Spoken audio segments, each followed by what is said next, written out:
What up, Footer Nation? Gary Hoot and Holla here, and welcome to another episode of the NYBS radio show, right here from the great state of New York.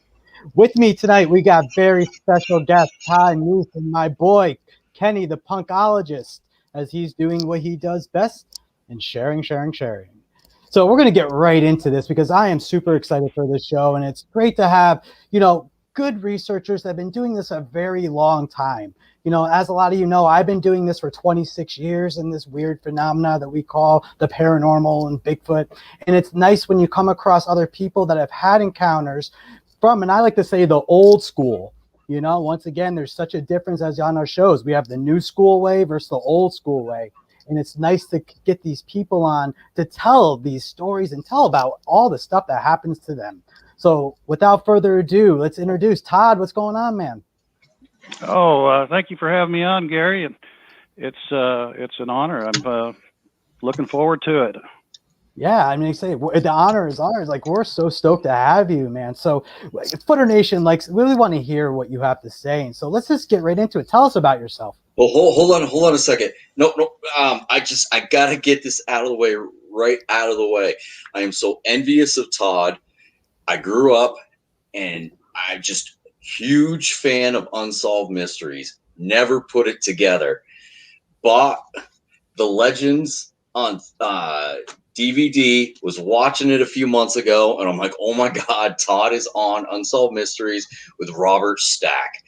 I am so envious, and I just got to put that out there, man. That's like, obviously I'll never be able to be on Unsolved Mysteries with Robert Stack. So like I watched that video and lived through you on that, because I just remember just like when that show would come on when I was younger, it was just the music would hit and everything, and it was just like I looked so forward to it. And then when I saw this compilation, and I bought it, and then I put it in, I'm like, oh my God, that's Todd. I'm like, that's awesome, and it was the way it portrayed you. And everything, it was just it was such a perfect episode. And so again, I just wanted to throw that right out there, right off the bat, that I'm completely envious. That's on my bucket list, and it's something, unfortunately, I'll never be able to happen. So every time I watch it, I'm going to live through you, Todd. Well, that was a long time ago, but yeah. Much younger days. But thank you, I appreciate the kudos. And well, now they've got the new Unsolved Mysteries out, so you still might have a chance there, Kenny. Yeah. No Robert Stack. No, Robert's gone now. Man, that guy, I mean, just his voice when the show came on, just with the music, it was just like, oh man, it came together. It was awesome. Well, and I was honored just a couple of weeks ago to be featured on the Unexplained, yes. Which had, of course, William Shatner doing the narration, and it was a lot of fun. Yeah, I watched that night, and the funny thing is you may not realize this, but Gary was in the episode too. Because he used to work with Steve. So when they showed Steve and they showed part of his team, Gary was actually in it. So I text Gary, I'm like, hey, you're on TV. Did you know that? He's like, nah, I didn't know that. So it was pretty awesome. It was awesome to see, and that was a great episode as well. It definitely, you brought a lot of information up front. It was really good. I was happy to see that. So. They were a good team to work with. Yeah. Did you get to meet Shatner? Everybody asked me that, but just like Robert Stack, they do their part in the studio. You rarely see it out in the field. So they Sure. told me that Mr. Shatner would come in like 1 week and knock out 3 episodes from the studio. So, sure. But no, unfortunately, I didn't get to meet him. But at least he pronounced my name right. So yes, nice. Well, I know he's.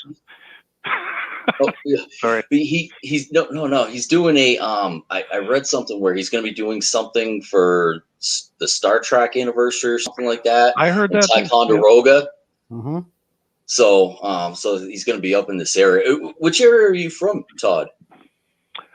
I live currently about 50 miles east of Portland, Oregon, up in the Cascade Mountains. Our house, which we have dubbed the Chateau de Squatch, sits at about the 1,500-foot level of Mount Hood, if you're familiar with that. It's a little 11,320-foot volcano in our backyard.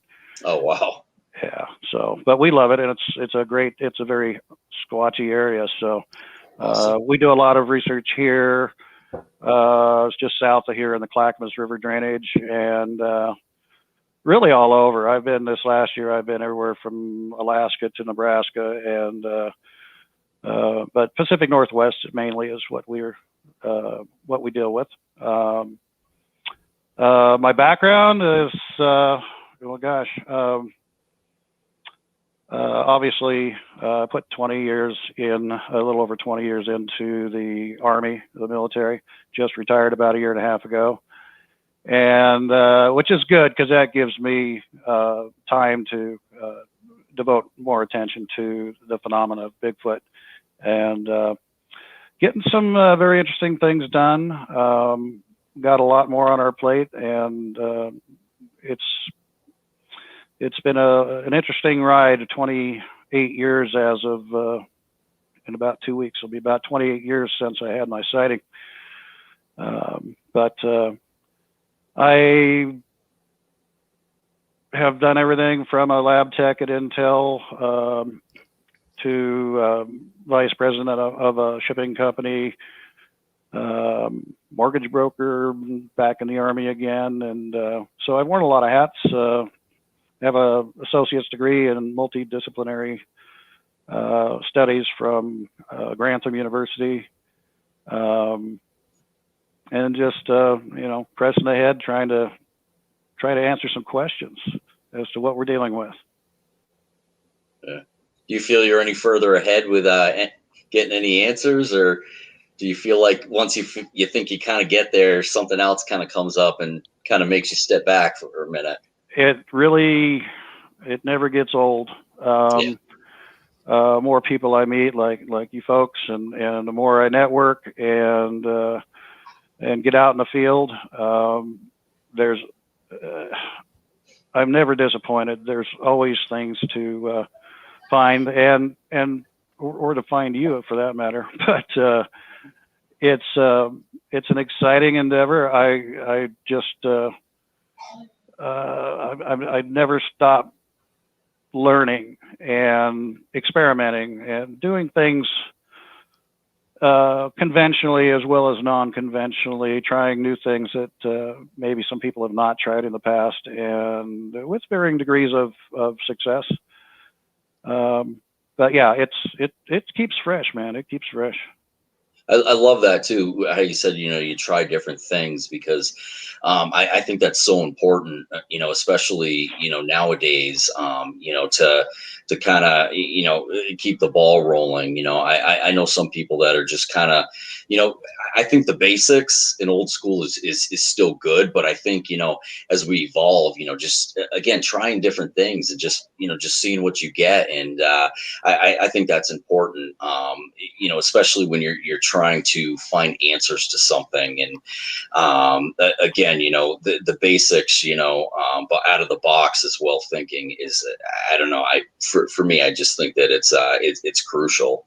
And that's one of the reasons I'm with the NYBS, because Gary's very much of a out of the box thinker. I mean, he starts in the box where all the basics are, but then kind of works his way out. Exactly. Yeah. Exactly. Yeah. And what's cool too is there's always new people getting involved, and they bring their own set of ideas and kind of keep it fresh that way too. So, I try to work with really whoever wants to work with me. But every once in a while, somebody will come along and go, "Hey, have we tried this?" Or "What do you think about this theory?" or what have you. And so, they're legitimate questions that need to be answered. And maybe I didn't think of it in those terms until somebody else came along. So, but like I say, there's if anything, this thread has taught me is there's so much we don't know, and it's arrogant to think that we do, because science is about the discovery of new things and answering having logical answers to questions that are out there. And somehow it seems to, in this day and age, scientists, it's hard to find some that'll entertain this phenomena, but you know, there are a few out there, and I appreciate them because they have a lot to risk and they're willing to put their credibility on the line. And yeah, you know, there are things that I've learned that I hate to say I'm not at liberty to even discuss on this show that are still in work in progress. But it's I'm very, very excited to let's just say I think we're very close to maybe perhaps not solving this, but taking a quantum leap from where we have been. That's awesome. No, it is. And yeah, well, it's like the thing with this phenomenon, I'm glad that you said, like, you know, working with new people, and like I like to call it the new flair, you know, and that's what I call it. Like a lot of these new people coming into the field, you know, they bring that sense of like thinking a totally different way, the new school way, as I like to say. And, you know, do you find more when we talk about scientists and science, and that's always the conversation that comes up when we talk about the Bigfoot phenomena, because we know so many scientists will shy away from us and shy away from this whole thing. One thing I've always said, and I kind of stated, is, you know, and correct me if I'm wrong, is that amateur Bigfooters like myself and other people that go out in the field and collect evidence. You know, I have collected possible DNA evidence, but it came back unconclusive. Do you think, now, as a person that's been doing this forever, do you think that if you send this stuff to a lab, right, as an everyday amateur Bigfooter, do you think the lab is going to send you back those test results to an amateur everyday person and give you the answer that you're looking for? Or do you think that would have to go through the channels? And, you know, and what I mean by channels is the higher ups and the higher ups. What is your thought on that? Well, that's a good question. In fact, there's a couple of questions buried in there, but suffice that you present the evidence that needs to be tested. You would want to sign documentation, a non-disclosure agreement, for instance, and keep a good chain of custody on what you have. In other words, don't send everything you have. And you don't need to, especially when it comes to genetic testing, DNA testing, which fortunately the price of that kind of stuff is coming down. I wish we had it 28 years ago. Back then it was just prohibitively expensive. And so now with universities and different institutes dabbling in that, we can get it done for a much more reasonable price. Currently, I'm working with the top genetics laboratory in the United States, if not the world, and I'm dealing directly with the owners, the Awesome. president and CEO. And what I would do, and I just personally would be to not really disclose what you're giving them, but rather let them come back to you and tell you what they found. Perhaps a double or a triple blind study would even be more helpful, so that you get, you know, hopefully corresponding results.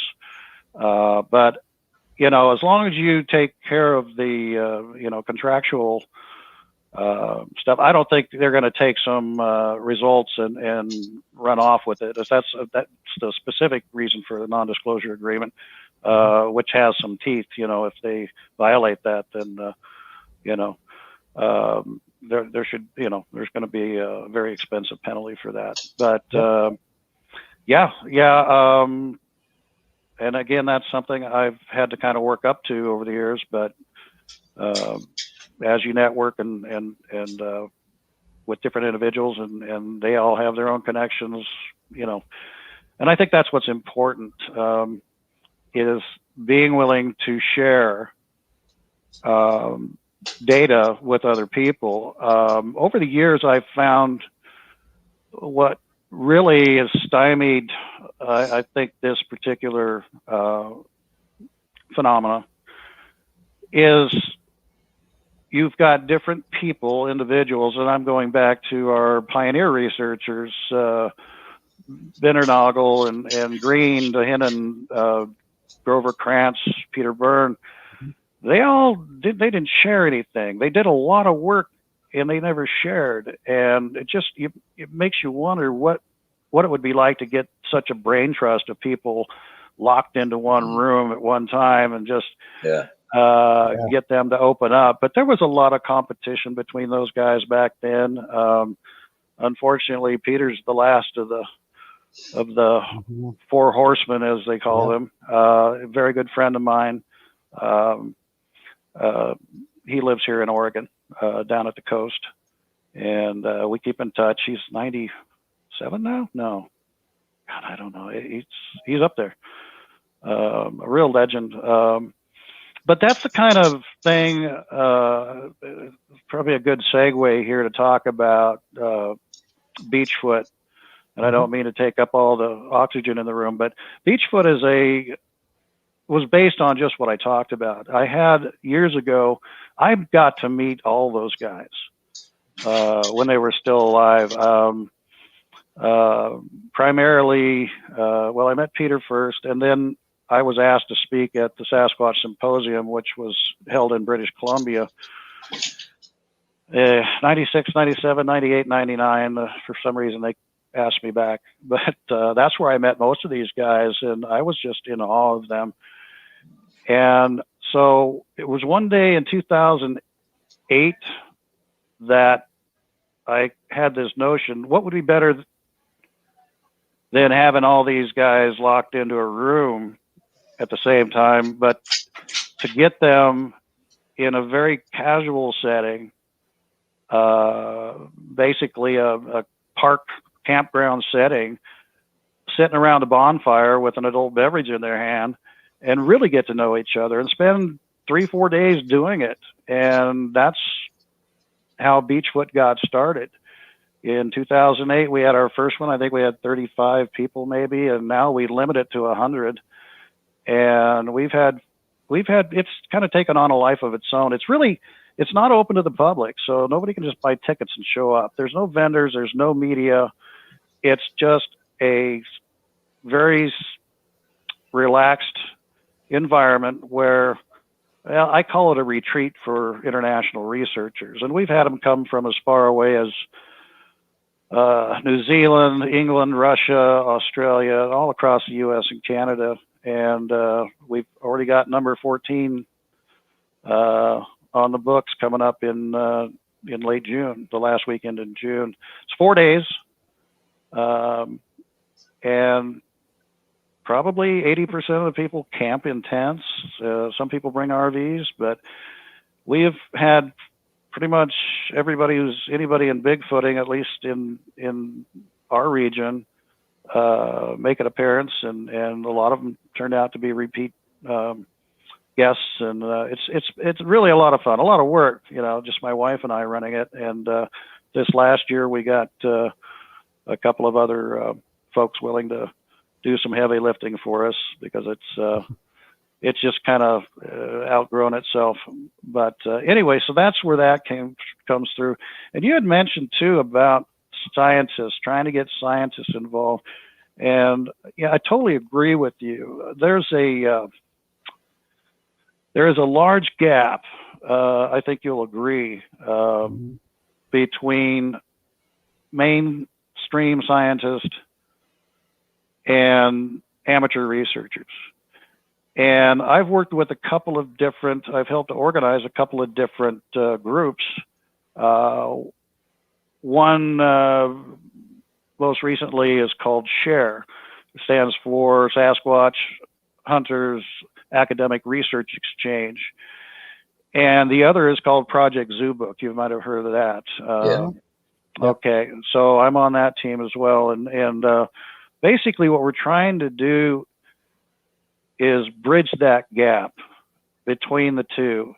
And we know we're not going to be able to grab scientists and drag them down to our level. What we need to do is to find out exactly what sort of criteria, formats that they use, and then lift up the amateurs to that level to where they're going to be taken seriously. And so, you know, Project Zoo Books already got several zoologists and biologists involved.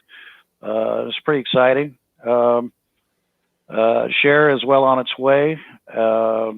We've got 27 SOPs that we're writing on all kinds of different, just trying to get conformity in the field.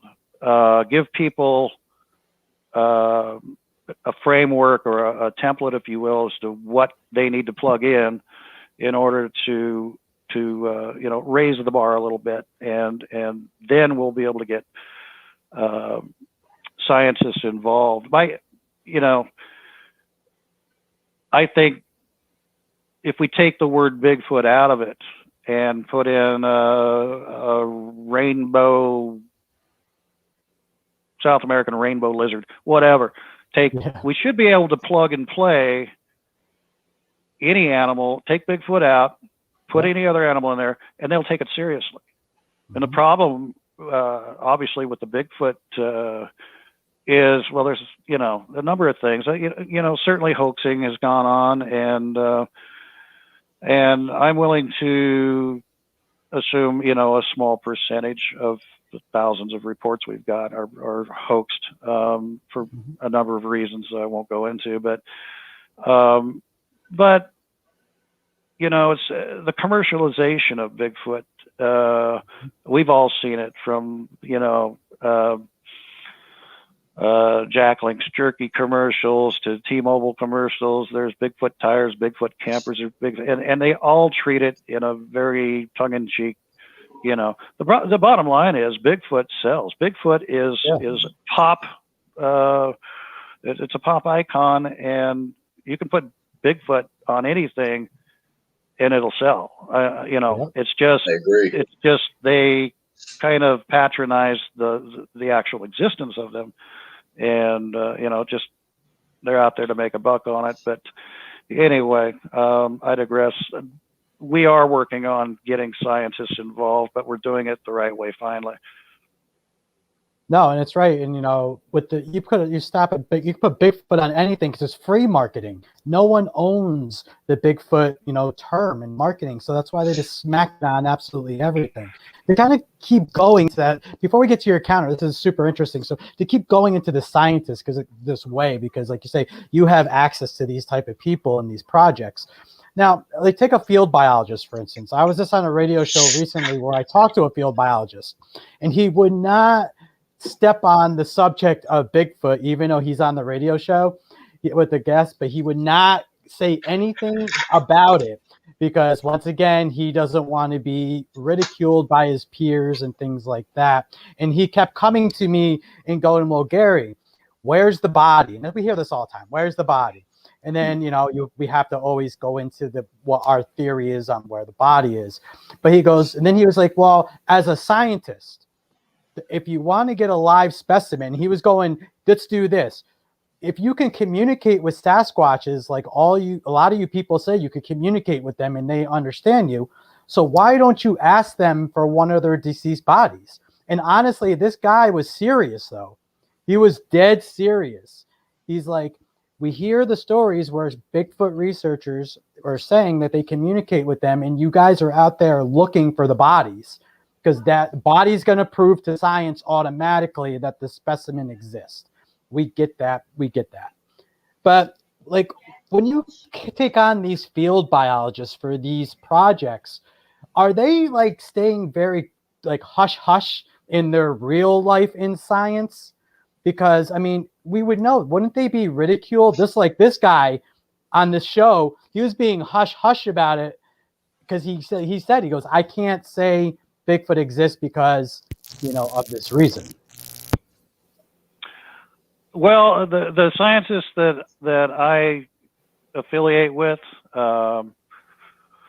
some are no longer with us, unfortunately. You know, people like Professor Grover Krantz, and John Bindernagel, for instance, Henner Fehrenbach, You know, it takes a lot of courage to step outside of that box, you know, but you'd be surprised how many scientists really leave that door open, at least personally, privately. Publicly might be another issue. In fact, some of the zoologists that we're working with insist that they be anonymous, and that's fine. Mm-hmm. That's fine. But we've found people sometimes just really by accident that you know, privately expressed some curiosity, and so you want to kind of put them in your Rolodex and call them when you need them. You're right. The holy grail, I guess, would be to find a body, and I've always said that that day is inevitable. These things are biological. They're born, they live, they die, just like any other animal. To answer the question of you know, why do we not find any bodies? Well, I think it just essentially comes down to a couple of things. One is that it's just odds. And I know that sounds like a cop-out, but if you're talking less than a couple thousand of these things spread over the ranges that we talk about, which is hundreds of square miles of pretty remote country, up like where I live, and then you juxtapose that with, we know for fact that Fish and Wildlife tells us we have anywhere from 6,000 to 7,000 North American black bear, mm-hmm. and 4,000 or 5,000 mountain lions. It's rare to ever see one, mm-hmm. No matter how long you spend out in the woods. And then to say, well, you know, you have to kind of turn it up. If it's like, I'm not only going to see one, I'm going to find the body. Couple things come to mind. One is, I think it just, and this is a theory, but as an apex animal, where, think about it, they are the king of the forest. They fear nothing. They are the predators and scavenger. But at no time in their life do they ever entertain the idea of mortality. I mean, they're top of the block, you know, and so there's only one time that's going to happen. It's either if they're injured fatally, if they're ill, or if they're just dying of old age. Then that's the first time in their lives when they realize, I'm not going to be able to care for myself. I'm not going to be able to keep up with my diet and with the clan, if that's what they exist in, and so I think in those situations, I mean, I'm just saying, as opposed to a deer or a rabbit or something else that's constantly being hunted, I think when that acknowledgement of their mortality comes up, they know what's coming. They know that they're going to be predated on. They're going to be scavenged upon.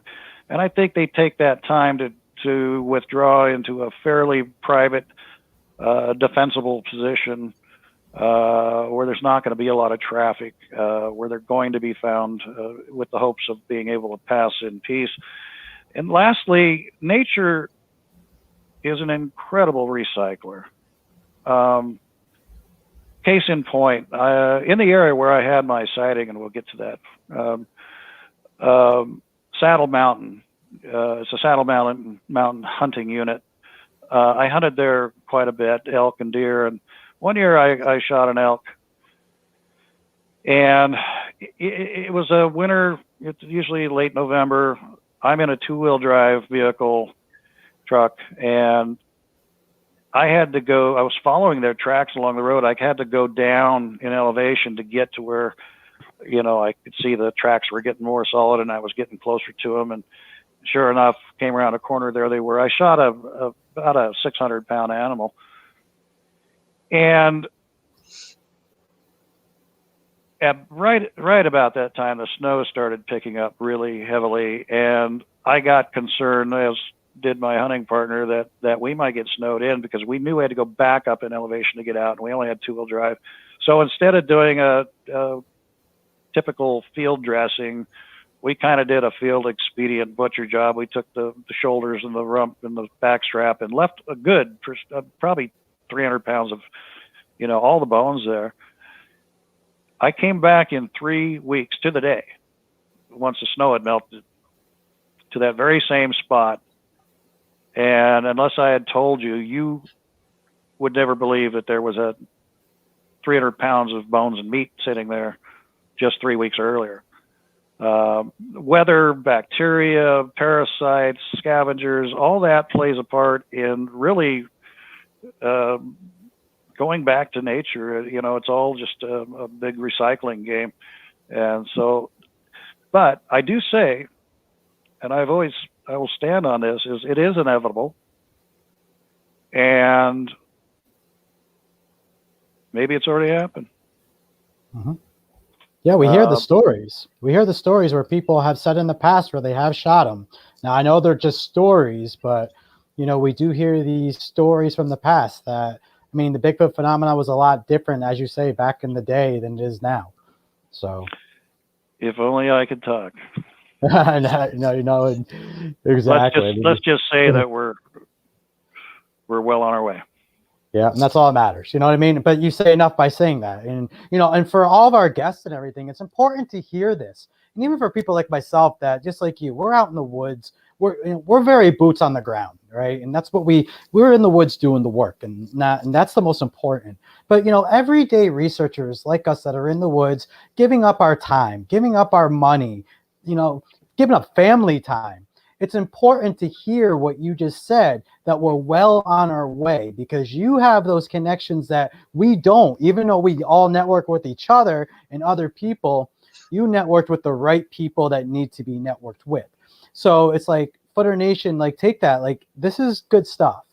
But this is perfect to segue into your story now, as you said, because you said Bigfoot is an apex predator. It's not scared of anything. And this is great, because this is what happened in your story. So go with that. Right. Okay. Well, April 3rd, 1993 was a Saturday. At that time, I was a member of the 1249th Combat Engineers, National Guard unit at the time. And for your listeners that don't understand what combat engineers do, it entails a lot of explosives. We use dynamite, C4, there's C5, there's ammonium nitrate. There's a lot of different types of explosives out there, and they all have their own specific use. So we have to learn them all. And once a year, we had a contract with a timber company in that Saddle Mountain area I discussed, that would allow us to go in and do major explosive exercises. We could do smaller stuff on the base, but we're talking a couple 100 pounds to 300 pounds of ammonium nitrate soaked in diesel fuel, or plastic explosives and whatnot, just depending on what the particular training objective was. We had 3 sites, and these were gravel quarries that the timber company would mine when they were punching in roads. They provided their own gravel to cover them and stabilize them, and so they would let us use these quarries. We had done the explosions, the training exercises at the first and second one, and proceeded to the third one. And this is where we did a cratering charge that involved ammonium nitrate and diesel fuel to simulate a cratering charge, where you would basically use a cratering charge would be to blow a road in half and thereby deny the enemy use of that road. So it was that we put this 250 pounds of ammonium nitrate in and set our fuses, and I think we had 11 minutes or so. It was pretty standard to light the fuses, get out of there, convoy down to a safety area, wait for the explosion, and then come back and check our work. Just standard SOP. Our convoy consisted of 3 Humvees, 2 in front, of which I was a passenger in the second one. What we call a deuce and a half, which is a 2.5 ton troop transport that was covered with canvas, and then the third Humvee was a commander's Humvee that brought up the rear. So we lit the fuses. We're going down this logging road basically, and I'm sitting behind the driver, and it was really a beautiful day for April in the Coast Range. So I had the window unzipped, and my arm hanging out, and I'm looking, as I naturally would, for deer, elk, whatever I could see. I just looking for wildlife, and we rounded this corner, and as we did, there was a section of timber that had been cut and replanted, so it was fairly low, maybe 10, 12 feet at the time. And you could see over the top of these trees and directly into the second rock quarry that we had blown up maybe an hour earlier. And so as that came into view, I'm looking down there and I see these 3 large dark figures, and they're standing, 3 in a row, facing us in a line. They're obviously watching us, and my first instinct was to be alarmed at what I thought may have been people, because when we do these very dangerous, safety-oriented training exercises, everybody is accounted for, everybody stays together, and yet here's 3 individuals standing down there. But I hardly got the thought out of my head. It was like, what are those people? And I'm looking, and those are not people. They were, like I said, they were jet black. If they were people, you would be able to see clothing on them and whatnot. They were huge. Their front profile, which was all that was shown to us, was not a human profile. These things were built like bodybuilders, like 9 foot tall bodybuilders. Huge shoulders, barreled chest, a noticeable taper down to the waist. But what really struck me was the length of not only the arms, which stretched down below their knees, but the length of their legs as well. It just they were too long to be proportionate to a human at all. And then what really jumped out at me, I should note that the 2 on either side were slightly, I hate to even use the word shorter than the one in the middle. The one in the middle was easily 9 feet. I'd say the others may have been 7.5 feet.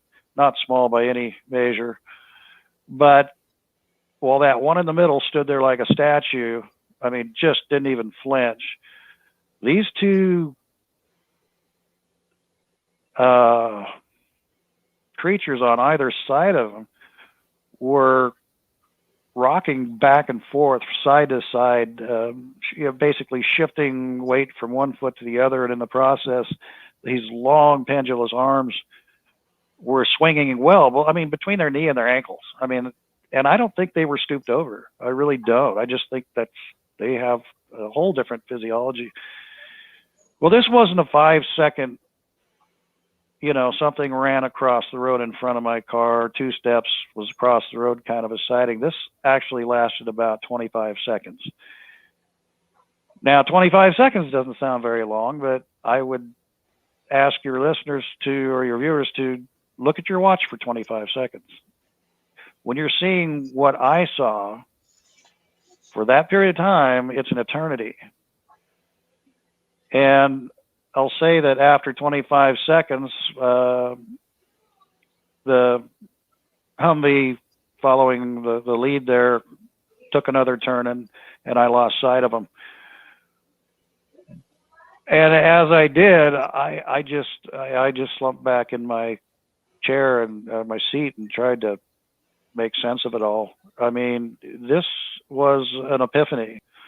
This was one of those critical, unexpected moments in somebody's life that changes them forever. And it has me. I wouldn't even be not only not talking to you, I wouldn't live where I live, be married to who I'm married to, met who I've met, and all of it just blows my mind how 25 seconds of my entire adult life, and at that time I was 34, 25 seconds was like a ricochet in my life. It just took me a whole other direction, and I don't regret it.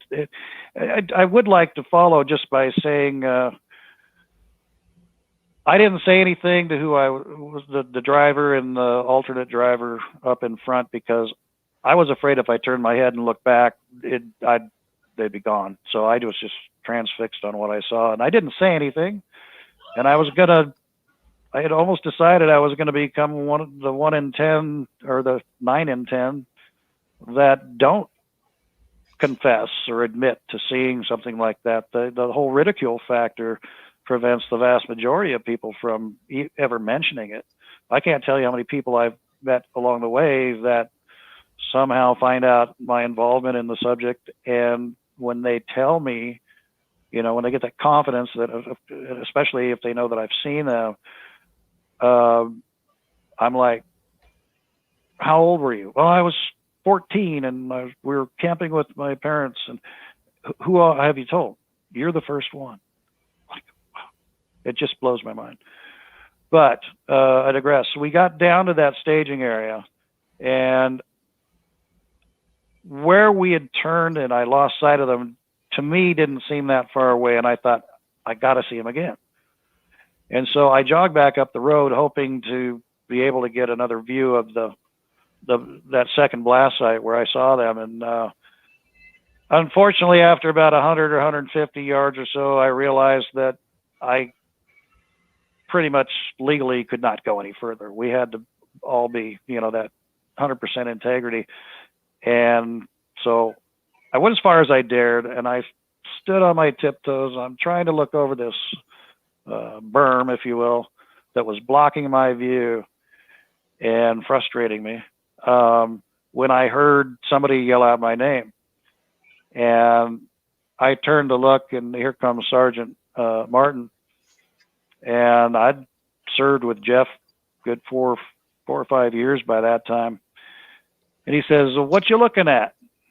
And I said, "Nothing." And he kept coming up to me. I remember he was smoking on a cigarette, and he got up to where I was at and kind of looked left and right. Says, "I don't suppose you saw what I saw down at that second blast site." And I'm like, "I don't know, Jeff. What did you see?" I wasn't going to be the one to say it.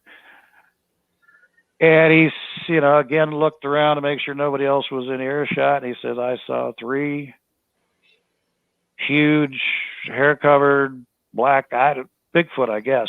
And of course, at that, I'm like, "Thank you, Lord."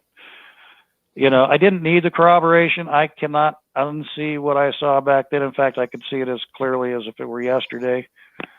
But it was sure nice to have it. Yep. And so it would come to pass, being in National Guard, a traditional guardsman, drills 1 weekend a month. We all have our day jobs, do 2 weeks in the summer kind of thing. That the next month, which would have been May, we had 2 more soldiers find out about what I had seen, somehow heard about it, and then both had ended up independently came forward and said that they had seen them too. Same number of creatures, same description. And so what makes that sighting, I think, unique, well, not probably the most unique, but what makes it unique is multiple animal sightings are fairly rare. Multi-witness sightings are even rarer. And certainly the nature of what we were doing, which was literally blowing up the forest, is about as rare as it gets. So this combination, this triad of those three things coming together at once, it makes it unique. I don't take any credit for it. You know, I could have been sitting on the other side of the Jeep. I could have been looking at my phone. I could have been doing anything and missed it. But as I can say, I don't think you find Bigfoot so much as Bigfoot finds you.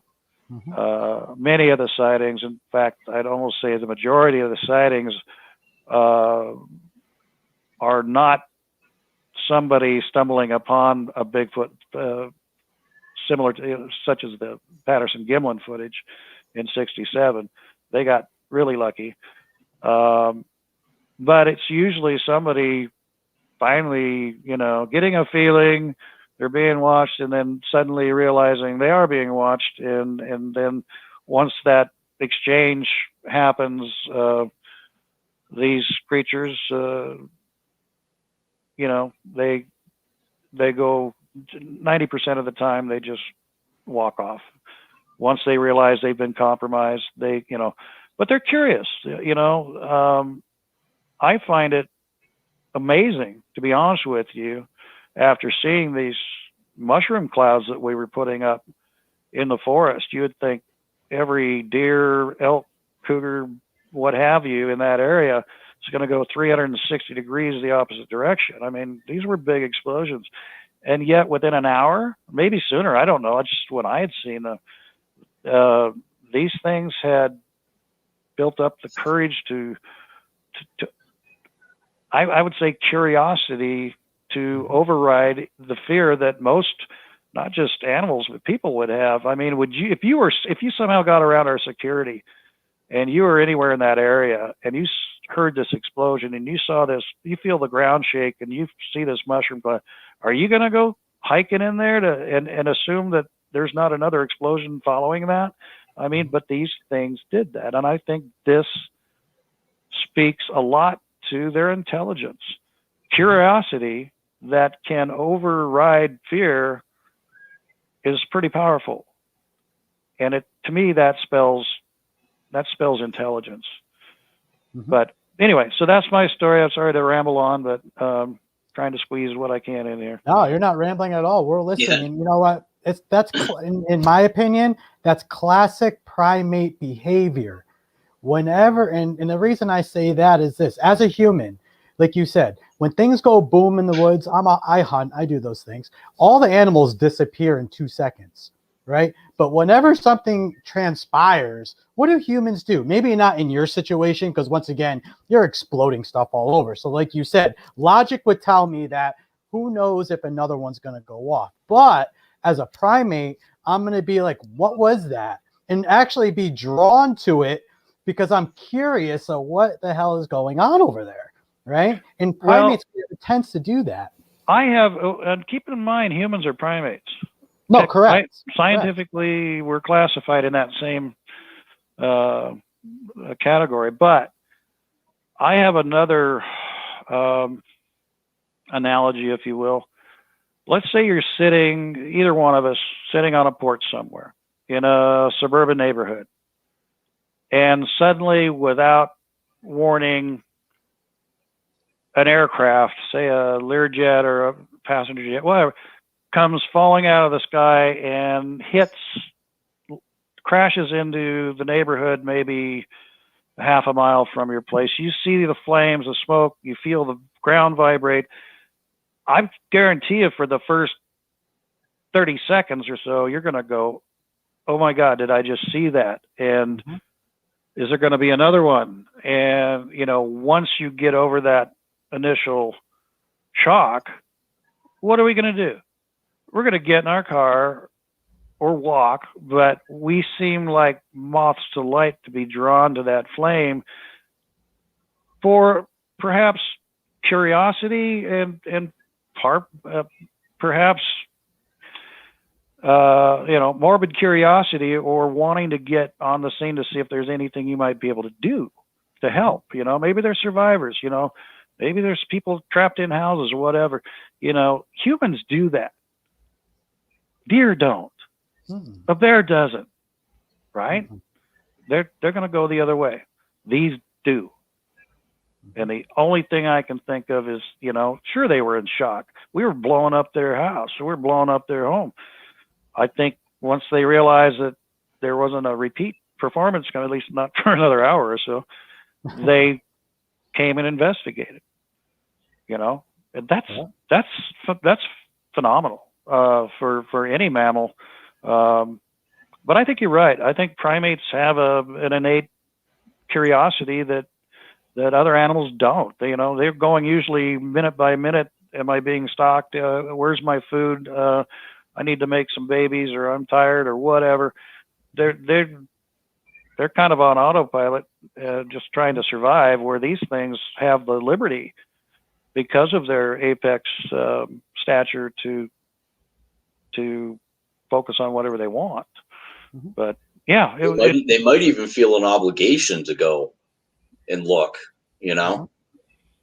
Well, and who's to say, if they're in a communal sort of clan, if you will, that certain members of that clan aren't necessarily tasked to be security, or to be watchers and protectors of the rest of them.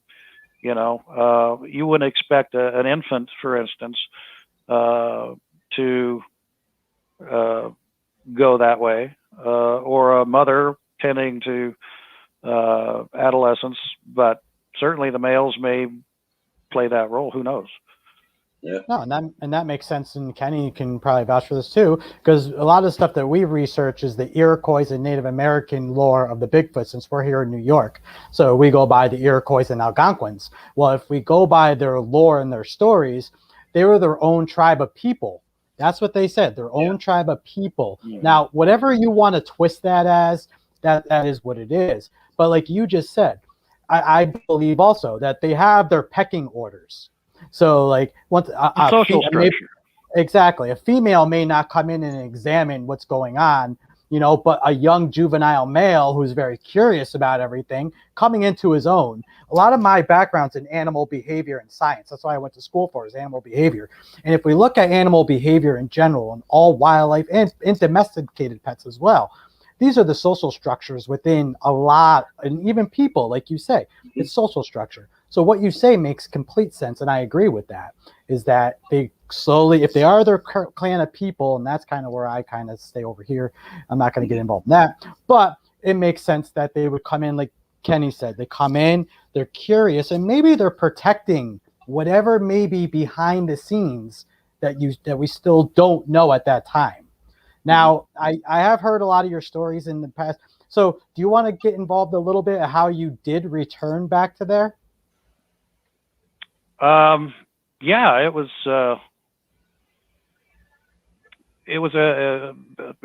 interesting, as usual, combination of things. But I had decided once, because again, I was this VP of the shipping corporation on my day job, that when I got done with that drill that weekend, I made a beeline for the airport, or excuse me, what am I talking about? I made a beeline for the library, at which I don't think I'd been in a library in 20 years, but my curiosity got the best of me. And so I had checked out every book I could find on the subject, at least as many as they'd let me walk out the door with, and I devoured them.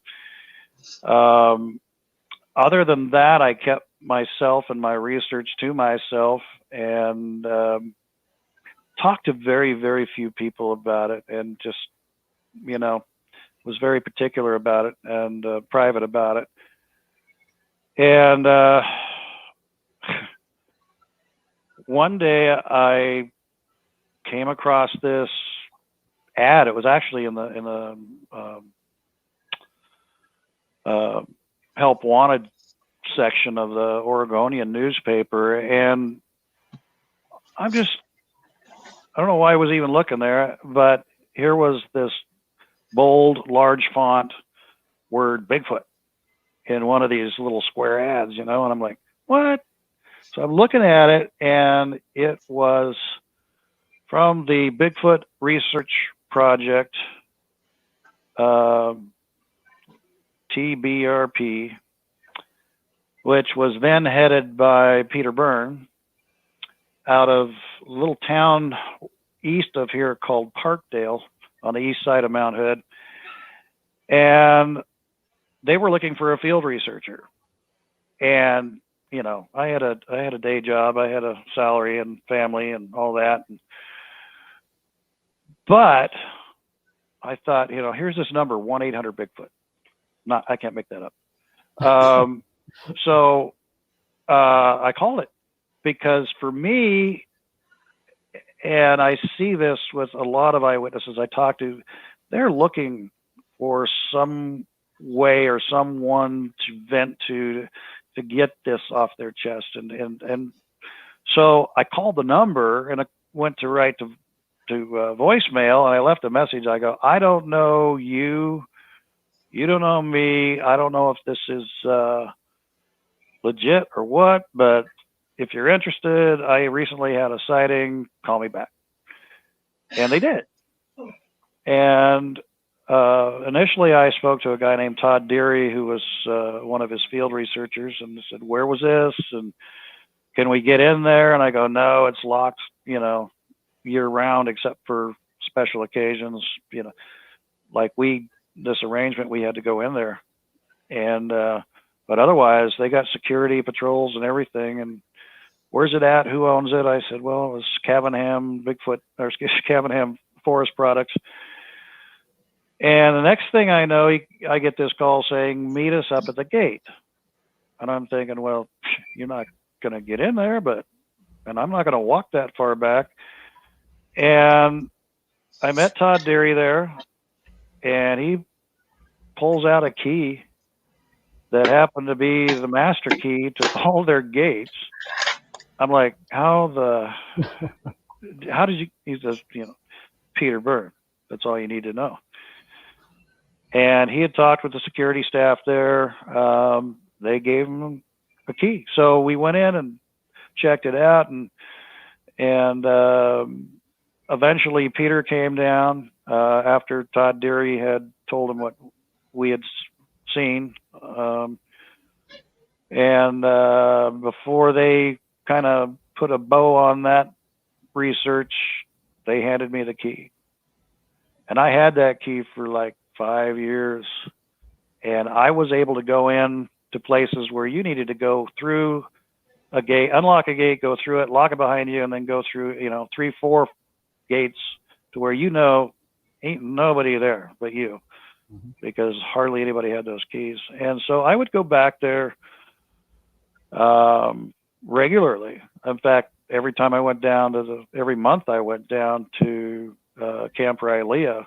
When we got released for the evening, I would go up there, and I was trying different things. I would go to a sold fish shop in Seaside and ask them for scrap, or what most people would use for crab bait, the heads and the skin and the carcass, the bones that people aren't going to eat. I'd say, I need some crab bait, and get it for dirt cheap. And I would go in there and take me through a couple different gates. And it was weird to be in there by myself.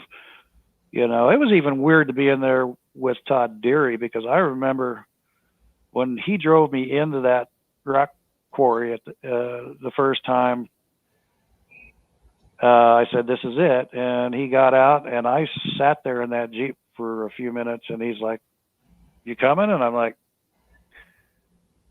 let me, steel myself here. Last time I was there, I had 60 troops fully armed. And now I'm here with some stranger, and I know these SOBs are out there, and it's just me and this guy, and neither one of us are armed. And so anyway, to follow up with that in the course of a couple of years, to go in there by myself was even more. I got used to it after a while, but I would hang bait from a tree. Dr. Henner Fehrenbach, who worked in the Northwest Primate Research Center in Beaverton, southwest of Portland here. He was a primatologist. His expertise was in electron microscopy, but he was our guy. We got hair or scat samples or things like that, we'd take it to him, and he's a pretty smart guy. And he said, what I would do is find a branch that you can hang this bait on, high enough off the ground that a bear can't get it, and on a branch too weak for say a raccoon or a cat to get out on, and then rake out underneath it.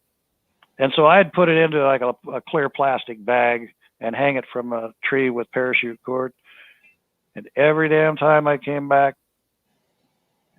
the bag was gone, except for maybe the top part that was caught in the knot. The bag was literally torn off, and I could never find them. They were dragged off, full of salmon, carcass. 1998, I put together my second expedition in that same general area. My duration team, 8 days duration, consisted of Peter Byrne, and I'm sure you know Ron Moorhead. So Peter and Ron and I had been pretty good associates, and so we went up and spent 8 days in that area. Ron had flown in his private aircraft, his pilot. I flew into the nearest airport, which was Seaside. Encounters come in different flavors, whether it's a visual sighting or an audible encounter or finding tracks, even some smell encounters, which I've actually had, different things. I had borrowed a tranquilizer gun and some seismic ground sensors from the North American Science Institute. And the tranquilizer gun we retrofitted with biopsy darts. And for those listening that don't know, a biopsy dart, picture a needle and a hollow needle that you cut the tip off of. And if you look at that tip really closely, you'll see that it's sharpened, surgically sharpened around the outside. And inside that needle are these reversed micro barbs, if you will. And the concept is you could, theoretically, if you shot anything with it, but, that it would go in and immediately fall back out. But in the process, it would take a chunk of DNA material, the epidermis, the dermis, fatty tissue, whatever, and allow the animal to go on unharmed. And anyway, weather was just horrible. On the verge of snowing, we had hail and all this. And so I think it was about day 6, Ron decided that the weather kind of cleared for a little bit. And he said, I hate to do this, but I'm instrument rated pilot. But I prefer flying out on visual. So I'm going to take off a couple days early. So Peter takes him down to the airport, which is it's going to be about a 2-hour round trip, leaving me there at the base camp by myself. And I thought, I have a set of 4 seismic ground sensors. They actually measure vibration in the ground and send a silent signal to a receiver. I had put mine out earlier on, but I still had this set from NASI. And so I thought, what? While they're gone, this would be a perfect time to emplace those. And there was a spot up above our base camp that was in some reprod, about 12, 15 foot high reprod. And I just got a couple in the ground, and here comes a hailstorm. So I decided, base camp's too far away. I mean, I can see we had a little Class C motorhome in this field down below. And I could reach the old growth behind me, and I'll just use those big old Douglas firs as my umbrella because this will pass pretty quick. Well, I got up there. I left all the equipment where I was at. I got up there, and again, all by myself at this point. And I had to do number one. Okay, so he said it's family friendly. So I got between these two big Doug firs, and it's hailing, but it's not getting to me. And so I relieved myself, and I just started buckling my BDUs when something at my 10 o'clock from less than 100 feet away, I guarantee it, lets off this absolutely deafening roar that lasted around 3 seconds. And I kind of refer to it as a roaring bark because it was a roar. It had this little thing at the end of it. I guarantee it wasn't a bear, wasn't cougar, wasn't nothing out there. And it was probably 120 decibels easily. 2 minutes later, I'm still like this with my hands on my belt buckle, pretty much just waiting to die. Whatever created that sound stayed behind this hedge of Scotch broom and salal. It never showed itself, and I'm kind of glad it didn't, Yeah. But for 2 minutes, 2 solid minutes, I don't think I blinked. There was part of me that said, run. And there was just this other primal part of me that says, if you want to live, don't listen to that other guy on your other shoulder. Don't move, And so it was about 2 minutes before I think I finally just started looking around me for some kind of a stick or anything that I could defend myself as I made a hasty retreat. But that's as close as I've ever gotten to them. And there's no question what it was. I've been close enough to smell them. I've seen their tracks, of course. I've casted their tracks. I've got some tracks over here in my display case. Hair samples, you name it, all the traditional things that we look for. Again, and I probably shouldn't even mention it, but we are on the verge of taking a quantum leap forward in this research, irrefutable evidence, and it's all about timing and getting our ducks in a row. You get one shot at it, and so I would just tell your listeners to stay tuned, because I would say, hopefully within the next 6 months we can come out with some new evidence. I'll just leave it at that. No, that's great. You know what I mean? Like you Fantastic. say, it is fantastic. I mean, you don't get much better than that, especially, for all the people like myself. I've had 2 encounters. One was a face-to-face staring encounter. So, whenever you have these encounters, only the person knows what's going on. Like the fear of God, I still won't really talk about it. And my newest encounter just happened in January this year. And honestly, from my first encounter back in about 2013 to my new encounter, I can't even really talk about it without getting nervous, because it's a different encounter than my first one. So like you say, it's like the stuff that you're doing and you're bringing to the table now is going to help all these thousands of people, and like tens of thousands of people that have had these things. They've had these they witness them, they see them, they're in their yards, up on their house, smacking on their houses and stuff that we hear. And it's going to be like, listen, we've been ridiculed our whole entire existence. And now here's the facts. Because like you say, like Kenny and I are about the facts. We're very database factual people. And it's great that there's people like you and it's great that, people like you and your group of people that you work with are bringing that to the table, to kind of not shut the skeptics up per se, because, but help the people that really need it. Like you said, the people that come to you and say, you're the first person I told about this. Those are the most important people.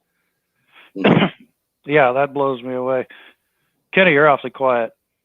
I'm just listening, man. I'm enjoying, what you're saying. So I was really, I was really looking forward to, because the thing for me is, when somebody has an encounter and they weren't looking for it, like that, to me, like that's just, I'm so intrigued by those, and I'm not saying that somebody that's out looking, that they have an encounter, that it's not as intriguing, but to hear somebody's first encounter and first witness, there's so much emotion behind it, and there's so much passion behind it, that I don't know, I love hearing about encounters when somebody wasn't looking. They just came across it, and trying to explain it and how they felt at the time, and how they were, at the what was going through their mind. And it's just, to me, it's just it's very intriguing, and I get really drawn into it. Well, I've had people break down in tears telling their stories, and you reminded me of something. We have a gentleman that's kind of in our network of friends around here in Portland by the name of I knew I'd do that. I'll get back to that. But he is a clinical hypnotist. And we had a friend that put on Dr. Doug Meacham. We had a friend that put on this thing in Portland once a month called the Bigfoot Lunch Club. And get 40, 50 people sometimes show up for it at this bistro. And they had a little separate room we could have our talks in. And I'd been to a few of them, and along comes Doug, and he started his talk, he started his lecture, if you will, by playing a clip from a 1960s television show similar to In Search of or whatever. But it was black and white, and it was a hypnotist hypnotizing this young lady that must have been 15, I would guess, about a Bigfoot encounter. And he just hit the button and let it play for a little bit. And this hypnotist would say, okay, now I want you to close your eyes and tell me what happened that day. She's like, well, I called my friend Jenny to see if she wanted to go for a hike. And he goes, all right, call Jenny. And this girl's literally, doing this in the air, this rotary dial thing. And he's talked to Jenny. And so she's like, Jenny, blow, let's go ahead. And so he goes, all right, fast forward now. You and Jenny are walking in the woods. What happens? What do you see first? And she, essentially breaks down a little bit and says, it touched me. And he goes, what? She goes, it put its hand on me. And she was shaking. And anyway, so he turns it off and he gives this lecture about hypnosis.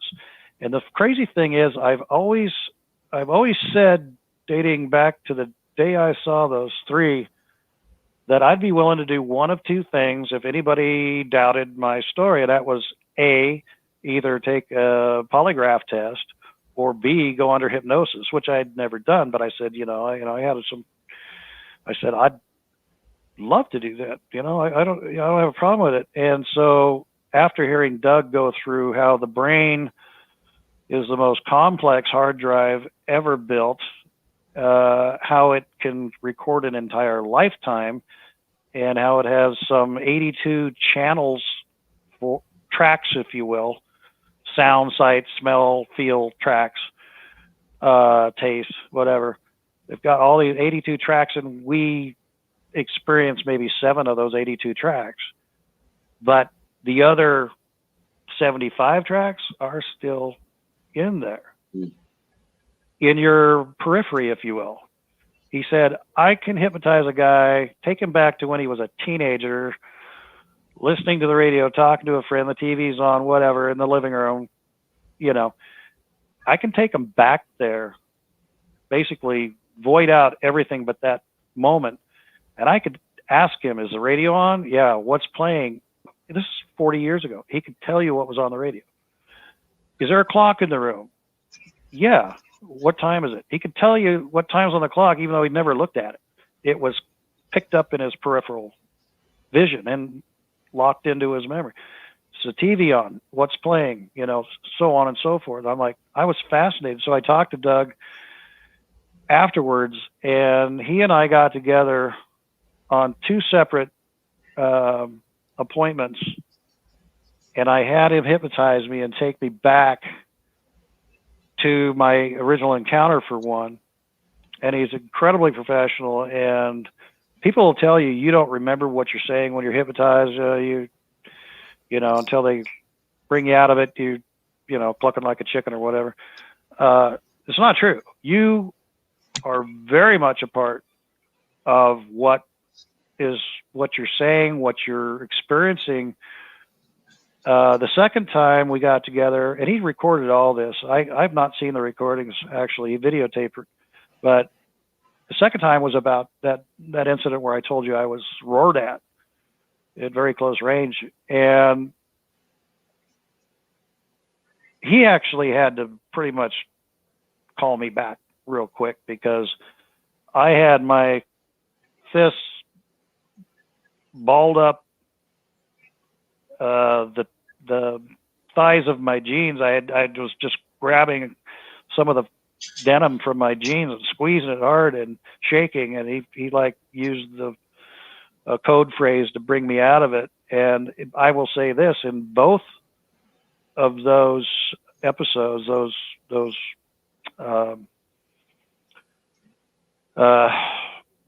hypnotic episodes, I came out of it with tears streaming down my cheeks uncontrollably, because he literally took me there. Or I should say virtually took me there, and I was right there. I mean, he's a very talented man, but yeah, it was very intense, and it's probably a good way, if you can find a hypnotist and somebody willing to participate in that. It might be a very good investigative tool, because what Doug will do is he'll say, okay, you're here, the creature's here. Okay, now switch places with the creature. Now you're looking at you from the creature's perspective. As the creature, what are you looking at? And then he'll take you around maybe 45 degrees. So now you're looking, so you're personally over here, the creature's here, and you're in between. And he's doing this kind of a 3, maybe call it a 4-dimensional repositioning of you and your mind's peripheral memory to try to pick up on certain details that maybe you didn't experience directly from a conscious position. So I mean, I think it could be a very useful tool. I wouldn't say interrogation so much as if you got somebody who wants to volunteer for that. You might be able to find some things that even they didn't realize at the time. Yeah, I mean, that's absolutely amazing. So we've come to the end. Kenny, do you have any last questions or anything for him? This is like, my mind's blown right now. I never really even thought about the whole hypnotism thing. That's amazing. Like that's amazing stuff. Yeah, no, I mean, I just, I'm happy we were able to get you on, and I've definitely been, following you for a while, and it truly is. Every host says, "Hey, it's an honor to have you on," but I really mean it. It's not just the talk. So, I appreciate you coming on. Talking about your encounter, and I definitely look forward to the day where we're able to meet face to face, and that would be awesome. Talk so that would be great. I hope I get to meet both of you, and I appreciate you taking the time to chat. And if you want me on in the future, don't hesitate to call. You guys have been great. Yeah, Oh, we would love to absolutely. have you back. I mean, like I say, like it's great, like I say in the beginning, like working with people and talking to people that understand all different sides of the phenomena. And and right now you're with the right group of people, you're doing the right thing. You say you're progressing the field. And as a researcher that looks up to a lot of researchers, I look up to people like you because Mhm. you're doing what we try to do. And now, like you say, there's going to be answers, and we leave it at that. But at least at the end of the day, there's an answer. And whatever that answer is, opens as I say, go down the rabbit hole, as we say, because that's kind of what we always do. But, there may be an end light to the tunnel, per se, so, Well, much respect. this world still holds a lot of mystery and secrets, and I think that's what really makes life worth living is taking advantage of certain mysteries. I've actually kind of expanded a little bit through the conservancy of sponsoring some other cryptozoological research that isn't really associated with Bigfoot. But Mhm. if Bigfoot's out there and is being able to be reclusive and hard to get to, then what else is out there, man? What else? Mhm. Exactly, and that's why we do this. 100%. Yeah, and it's fun, right? I mean, the main thing is all of us are having fun doing it. We're not harming anybody, and we're doing what we're doing, and this is what we enjoy doing. So that's all that matters. We're doing what we want to do in life, right? Right. Well, best of Exactly. luck with your organization, and again, anytime, give me a call if I Yeah, can be of any help. of course, and Absolutely. we'll have you back. And do you have any last things you want to talk about your project or any where you're going to be talking or anything? So Footer Nation knows. Um, I am planning to get together with I don't know if you know Doug Hedgesek. He Mhm. put together Uh-huh. Okay, so Doug and I are going to get together after this. There's a conference coming up. I want to say in May, either May or June, called the Meadowing Falls Conference in right on the Washington Canadian Idaho border. And Doug and I and a few others are going to take off immediately after that and go into a research area for 3 or 4 days at least. Cool. So that's on the books. I may be doing some more work up in Canada off of Vancouver Island. I'm being tagged for a project up there. Yeah, so always something going on. Always something going Yeah. on, and trying different Good. things. It's been a long, crazy trip, but again, it still just blows me away how 25 seconds of my life brought us to this point. So keep Awesome. looking, keep searching, keep the faith, and we'll talk again soon. Awesome. All right, Footer Nation, you heard it first. So as we say, as always, keep it squatchy, and we'll see you from the trail. Deuces, everyone.